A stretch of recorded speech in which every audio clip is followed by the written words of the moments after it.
wabarakatuh. Piye kabare bocah-bocah kabeh dina iki? Muga-muga sehat kabeh ya. Awake dhewe saiki wayahe sinau basa Jawa. Ulangan ketelu yaiku wayang Bharatayuda. Ana ing buku, ana ing kaca 26. Yo, saiki ana sing ngerti sapa iki? Iya, pinter bocah-bocah kabeh. Ha iki sing duwe kuku Pancanaka, sing gagah dhuwur. Ya.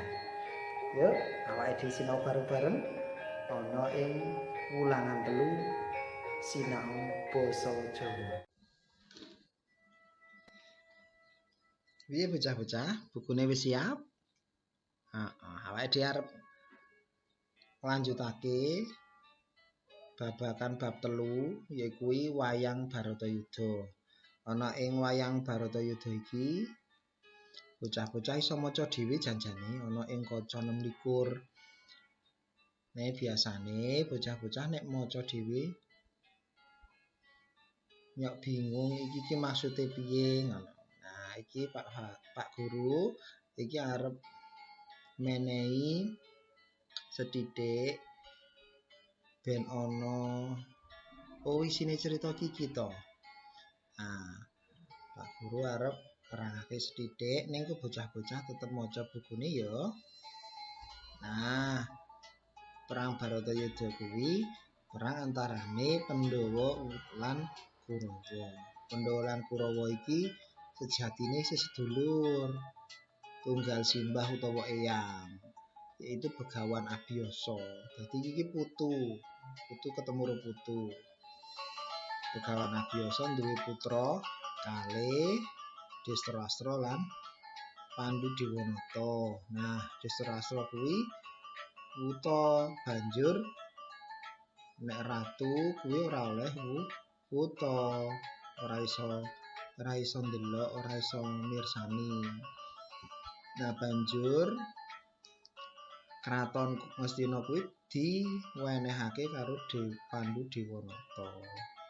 Ananging ora let suwe Pandhudewanata kuwi tilar donya utawa seda. Dheweke duwe putra Pandhawa yakuwi Yudhistira, Bima utawa Werkudara, Arjuna lan Nakula serta Sediwa. Lah amarga Pandhawa isih cilik, kratone Ngastina dititipake marang sedulure yaiku Drestarastra. Nah, Drestarastra kuwi duwe anak cacahe 100. Nah, amarga dheweke ya wis sepuh, banjur kraton Ngastina dititipake diwenehake karo Duryudana anake salah sijine Kurawa kuwi. Nah, perang Bharatayuda kuwi kedadean ana ing Tegal Kurusetra. Tegal Kurusetra ki panggonan sing jembar kaya lapangan. Kuwi kan panggonane perang Bharatayuda utawa Brantayuda nek wong Jawa.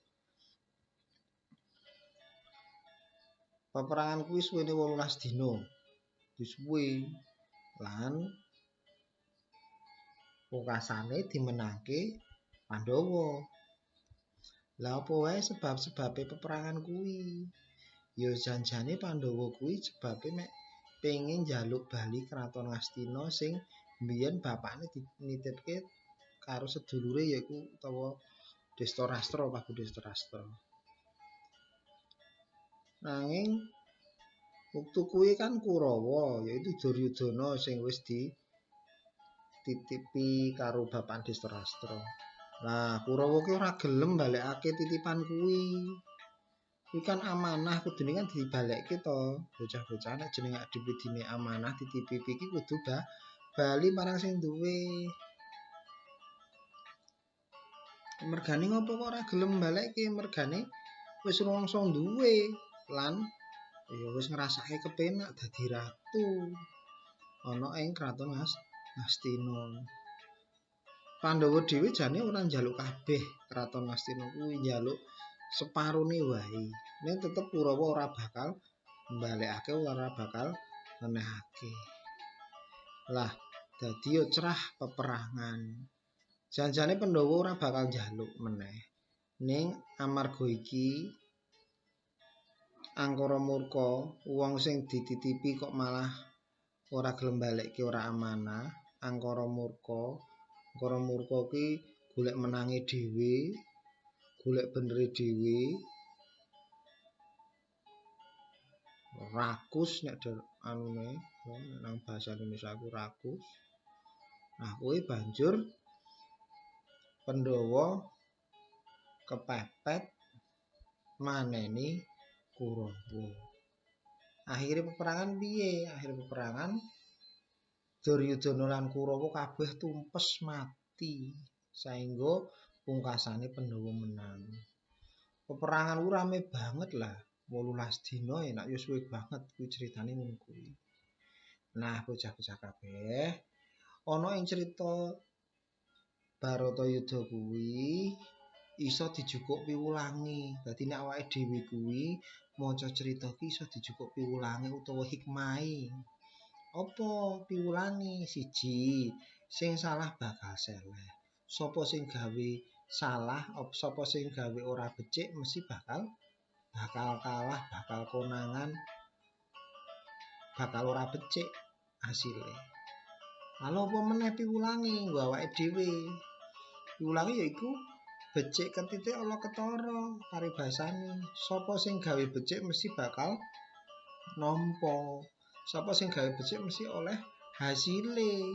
Nah, bocah-bocah kabeh, kuwi salah sijine piwulang kautamane awake dhewe maca crita Baratayuda.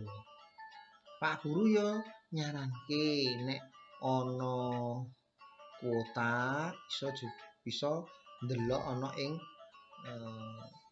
channel YouTube.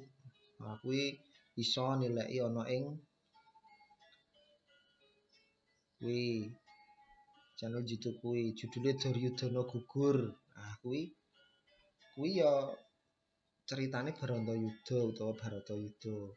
Ana ya ceritane Dursasana gugur. Nah, iki ya padha iki iki ceritane Baratayuda.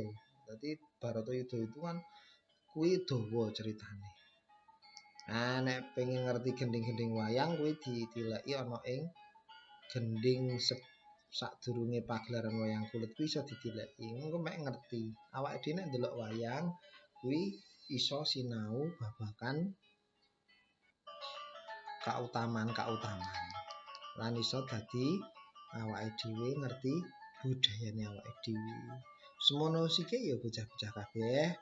Muga-muga ana manfaate. Penting awake dhewe njupuk piwulange saka crita iki mau. Sithik saka Pak Guru. Assalamualaikum.